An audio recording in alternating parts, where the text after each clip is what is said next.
above.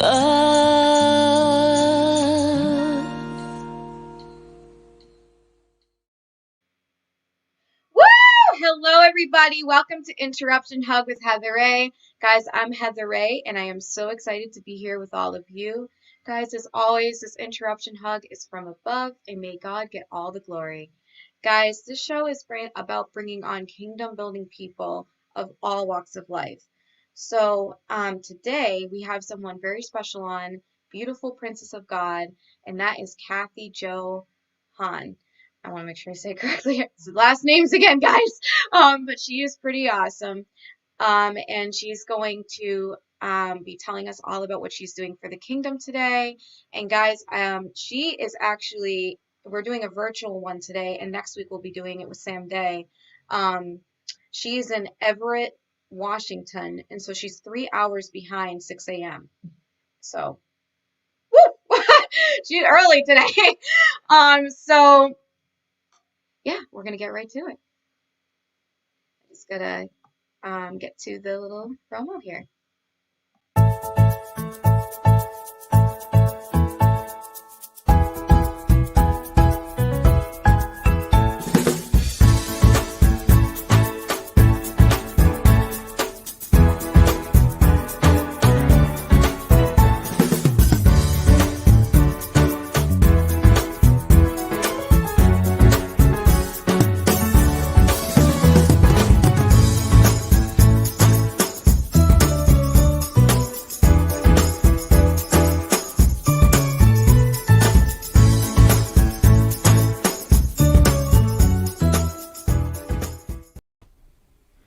Hello, everybody. Heather Ray here. Interruption Hug with Heather Ray. Guys, I'm Heather Ray, and I'm here with Kathy Jo Hahn. How are you? Did I say the last name correctly? Yes, you did. It's okay, perfect. Okay. Yeah. So much last names for me. But how are you doing today? I'm so glad you're here with us. Absolutely blessed this morning. Really excited to be here and excited to be enjoying the morning with you. It was fun to get up this morning and, we put on our yoke with the Lord every day, and this is the greatest yoke I could have put on this morning, is to come and do something to glorify Him and to do it with somebody as special as you and your family. Thank you. Oh, thank you, Kathy. We're so blessed to have you on the show. You really warm our hearts every time we see your beautiful face and what you're doing for God. It's just awesome. Thanks. So, Kathy, that's a good lead up right there. Might as well ask you the question. So, what are you doing for God's kingdom right now? What is it that you've been doing?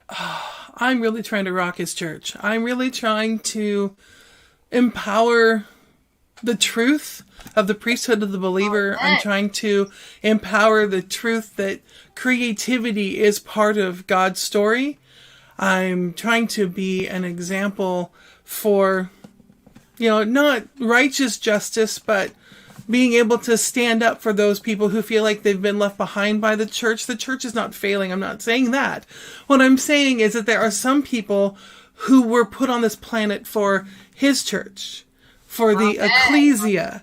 And we don't always get to learn that from the pulpit of a normal church. All of a sudden we just feel like a misfit and we get confused, we get frustrated. So I go around looking for all the misfits, and I try to help them understand the difference between belonging to all the churches, and that the cross and the gospel is for all of creation. And it's a different message sometimes. And some people like that part of me and some people don't. And that's okay, because I know that that's the narrow path. Early in my faith, I was told to gather the sound of the coming King. So that's what I'm doing. I hear and I listen for the frequency that sounds like my Father, in somebody's voice, in their music, in their passion, in their joy, or even in their hurt. And I, like a bug to a bug light, kind of gravitate to those souls that are just, they're thirsty, they're thirsty. Yeah. And I'll explain a little bit about the whole thirst thing as we talk. But that's who I am. I'm created to be a little out of the box, but on the cross. And so, that's kind of what I'm doing. So I love that. That is awesome. God just calls us to all uniquely do different things for the kingdom. Mm-hmm. And we all have gifts. We all do. It's just we have to seek for that gift, and He gives it to us. And I just love how you're putting out there that you're doing things the way you're doing them, because we're all doing something different. And Yeah. it's just awesome. So I love it. I love it, Kathy. I really Cool. do. I'm into that. Um, so Kathy, I got another question for you. Okay. My next question is that, so I'm 20 years old now. Mm-hmm. What would you say to yourself at 20 years old today as a Christian? As a Christian, so I thought a lot about these questions. I've been asked that before. It's like, okay, I just turned 50 yesterday, so I'm in the second half of my life. So I've been pondering this with myself. And there's a song that I wrote early in my walk when I was extremely confused, when the Lord was deciphering for me the difference between man's church and his church. And I really hit a bottom. And there were a couple of things that somebody taught me early in my walk, once I became a Christian, was leave a little bit of room for what you don't know. Leaving room for what you don't know about somebody's life. Leave a little room for a little bit of room for what you don't know about their situation that day. When somebody reacts or responds to you in a way you don't understand, just take a moment to breathe and realize the devil loves your emotions. God loves your obedience.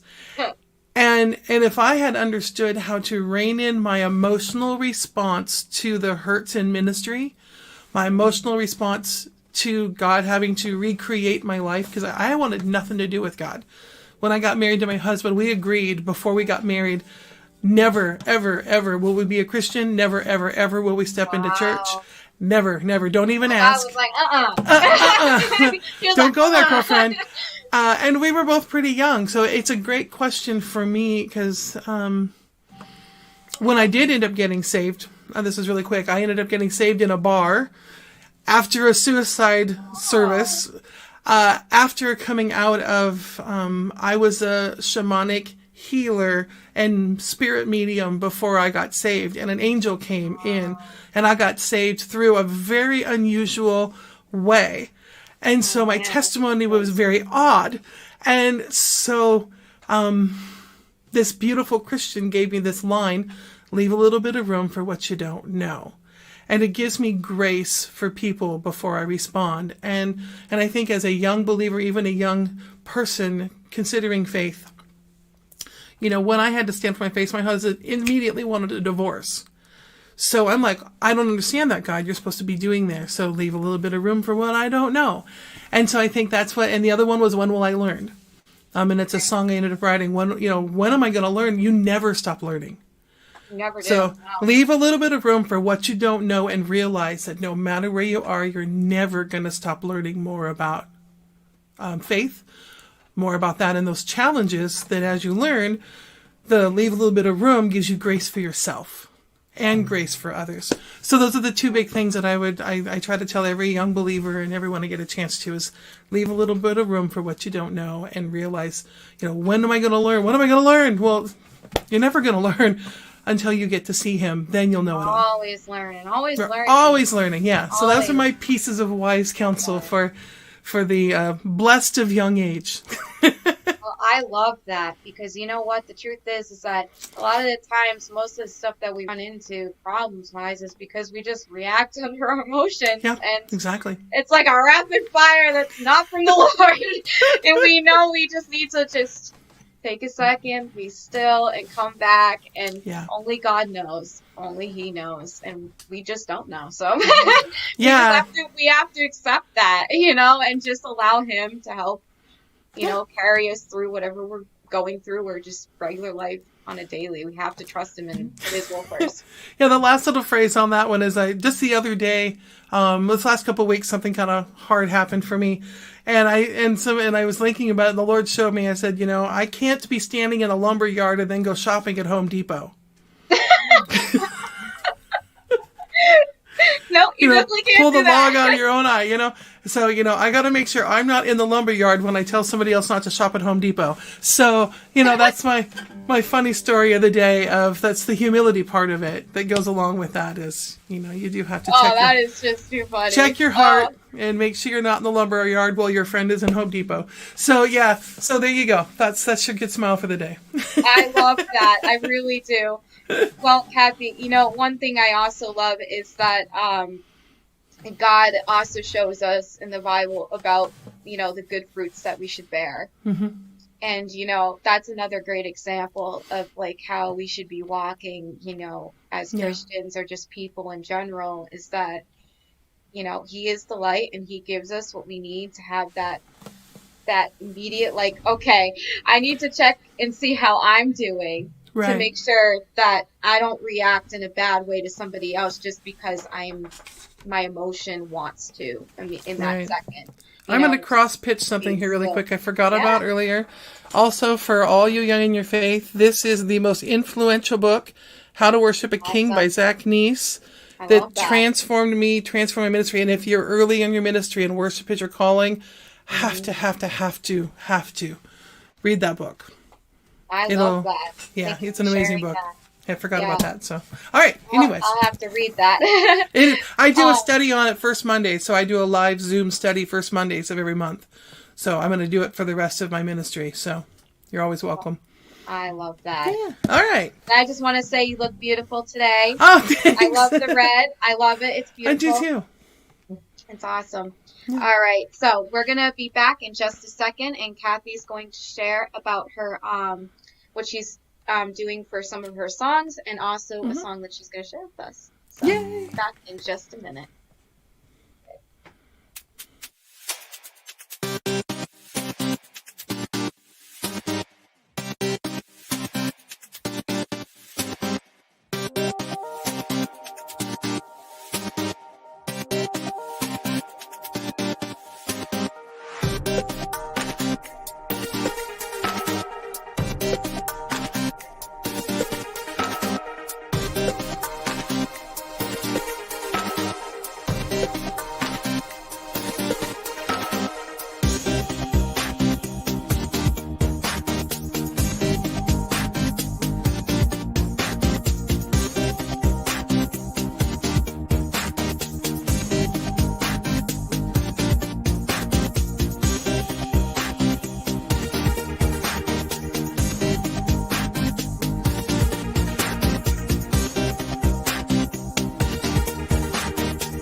Woo! Welcome back, Woo-hoo. everybody, to Interruption Hug with Heather A. Guys, I'm here with Kathy Joe. Kathy, I forgot to ask you a special question from above. From the gold, beautiful box. Oh, no. I was thinking, for now I have something else I gotta do. All right, Lord, which question? Well, number one it is. That's what Okay. he wants today. That's what he wants. Let's see what it says. What was? Ooh, this is the good. This is a good question. Oh, no. What was the first thing you removed out of your life for Christ? That's a good one. Oh. I know exactly what it was. There's a quick story to it, but I promise it's really quick. I started playing piano when I was 5 years old. I played competitive piano up until I was 15. My father also was a local musician, and I remember years of watching my dad have people come in and entertain and watching them entertain. And I was like, never included. I was raised in one of those, kids are to be seen, not heard, or not heard, not seen. But when they want you, he'd come and boast about me. So I got invited out like the big show. And so I didn't play music. My father died. I was kind of, my father died, I wasn't aware he was going to pass. And so it was such a painful thing for me that I never played music again until after I got saved. I didn't sing, I didn't play piano, I didn't do anything. Wow. So when you say, what did I take out of my life? And then I ended up in a small church. They didn't have a piano player. They didn't have anyone. They needed help. So I decided to try to help, And so I needed to get fear of failure and some of that pride. It was like I did everything for my daddy, like the little daddy's little girl. Mm-hmm. So learning how to see dad in that different view and being able to surrender my talent to God. So I would say it was surrendering the talent God had given me, making peace with all those things. I had to give all those things away. I had to give away my fear. I had to give away my anger. I had to give away my frustration. I had to give away my disappointment. I had to give away my grief. Because every time I would play, I'd still feel like that little girl waiting for daddy to call me out of my room because I lost the person. I'm going to cry. I lost the person to play for. So I didn't know how to play for God. Right. Because I couldn't, I was so early in my faith, I couldn't see the difference between a father who left me from a father who's going to leave me. So I'd say I had to surrender what I didn't know and what I didn't understand. So I guess it would be pride. I mean, there's so many words to describe that. I don't know what word or what thing describes that, but it was just my need to do things for myself had to go away so that I could give things away to my father again and serve him with a right heart. So I guess I had to give my heart away. There you go. That would be, hey, I just answered my own question with going through the process. I had to give my heart away so that he could give it back to me, which is probably, as an, I guess you'd call like an empath, having an empathic gift of discernment.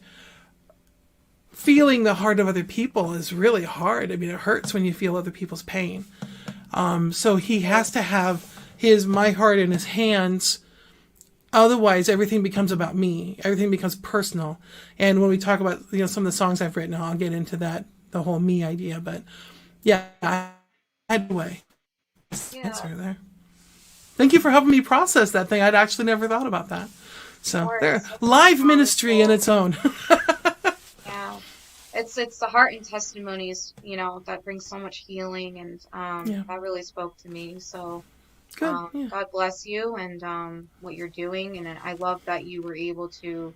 The Lord showed you out of surrendering to Him and putting His will first and putting Him first that you can play for me, child. You can play for me and play for your Father with the light piercing through the keys. And I think that is just amazing. That's beautiful. Well said. I like that, light piercing through the keys. That's said by a fellow piano player, isn't it? I didn't think of it. It just came to me. My fellow piano player, yay! I love it. This is not my natural instrument. I've always wanted to play piano, and I just really admire your heart in it. So it's beautiful. Yeah. God bless you. So I want you to go right into what you were going to talk about on your song and some of your songs and stuff. Sure. Absolutely. So I was a little bit brief in what I do, and I don't want to get into because I have like a long list of things that I do. But the main passions that I have is worship and Christmas and the heart, healing the heart, stitching it up, and taking on the role of pastor and realizing that sometimes healing comes with a little cut in the heart. It kind of pierces the heart and it'll bleed for a second. But he comes by and he puts salve on it and he gives like that one stitch of hope that says, I know in order to get through that piece of your heart, I might have to pierce it for a second. But I promise you, I'm going to stitch it up and I'm going to heal it. And there'll be no scar left behind if you do it my way. If you let me heal it, there won't be a scar left behind. I have a dear friend who's written a song called Scars. And it's all about that, the scars that are left behind and the healing of the scars. So when I started writing music, I found I actually missed an opportunity to not turn my music in. I had a CD done early in my faith, back when they were just getting into Christian radio and Christian music, and because I felt so different from the people that are out there. You know, people go before us, Michael W. Smith, Amy Grant, Keith Green, and all that stuff. What the Lord was giving me was just so different. I didn't feel like I could fit in, so I never gave it to anybody. And so the journey of feeling like I failed God led me to a different songwriting.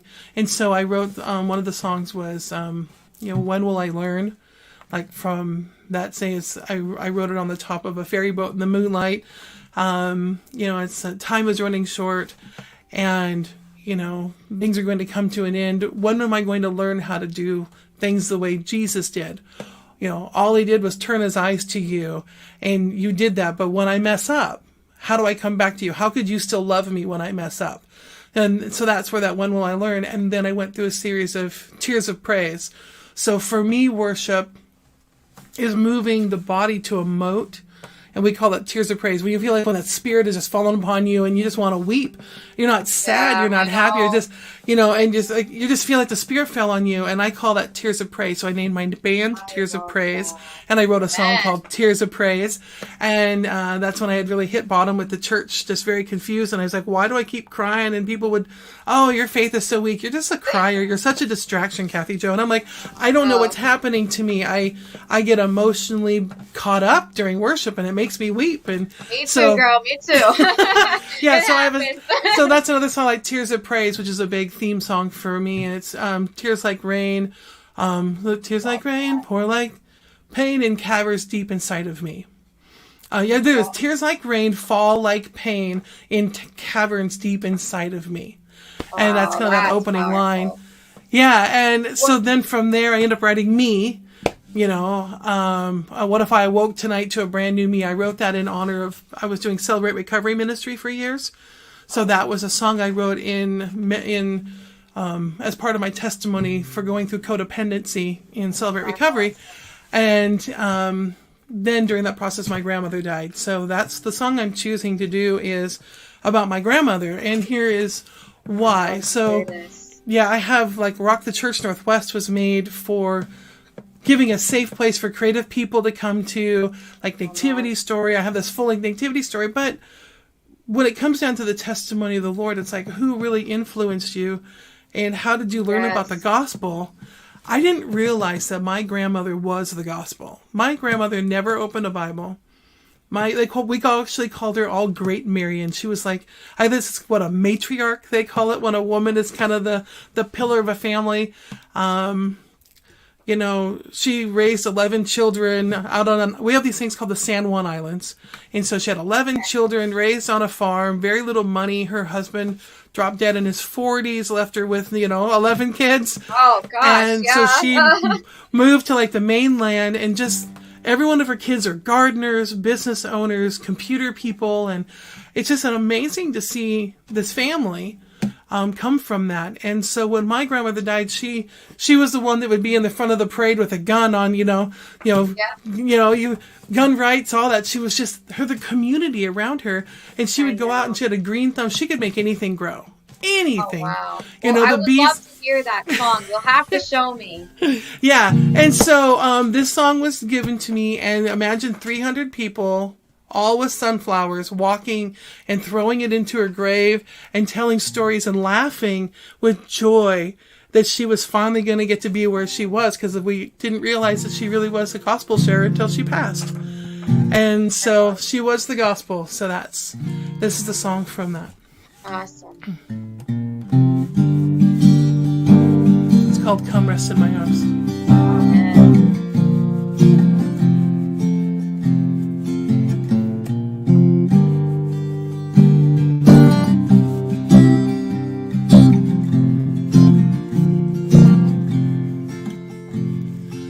Open your eyes, now look upon me.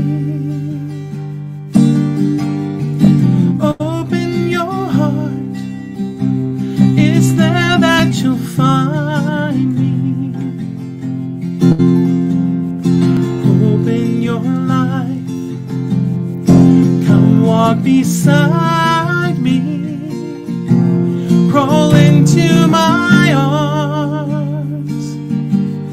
I'm waiting for you.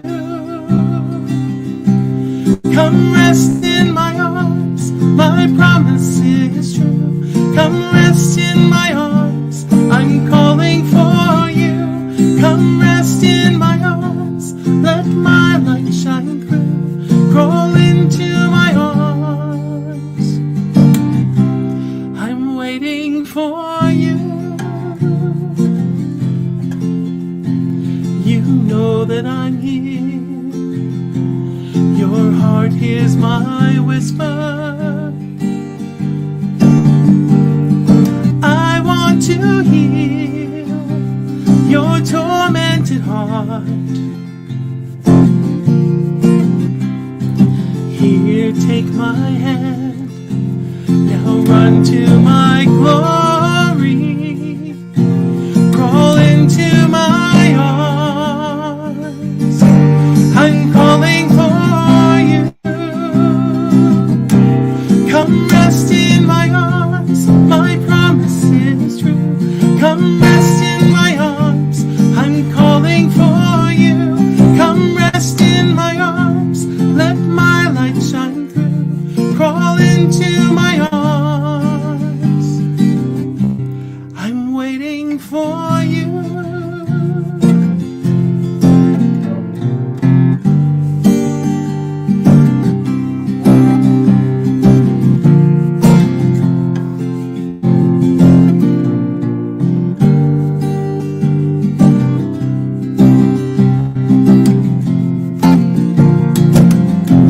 Come rest in my arms, my promise is true. Come rest in my arms, I'm calling for you. Come rest in my arms, let my light shine through. Crawl into my arms, I'll carry you through. Crawl into my arms, I'm waiting for you. Oh man, that is a beautiful song. That is Thanks. gorgeous. That was absolutely beautiful. Kathy, I am so glad that you came on the show today. Thank you so much. God Me too. bless you. And as always, guys, this interruption hug is from above, and may God get all the glory. Guys, check out Sam Day next week. Friday, 9 a.m. he will be on, so it will be virtual just as well. So you guys will have to come check that out. Again, Kathy, God bless you, woman. You're awesome. Beautiful. Thank you. God. Beautiful song. Guys, go check her out. Can you want to tell them real quick? You have 1 second for you to tell them where you can be found. Yeah, please, I am putting together a virtual and live festival at Rock the Church Northwest. You don't have to be from the Northwest. That's just where I am. And I'm looking to meet artists and hear your music, and if you have the same passion. And with Nativity Story, I'm always looking for people to come and be a part of my Nativity Story project. So you have rockthechurchnorthwest.com and nativitystory.info, and you can find me there. And I'm on Facebook under Kathy Jo Kahn. And we'd just love to meet you. So please submit your music, and I'm building a studio at my house, and I want to start doing more what you're doing. And just thank you so much. I love being in fellowship with you. And for this interruption hug in my life, I needed this too. So thank you. Of course. Thank you, Kathy. God is so good. He's always hugging us. Real quick, guys, double checking on this one.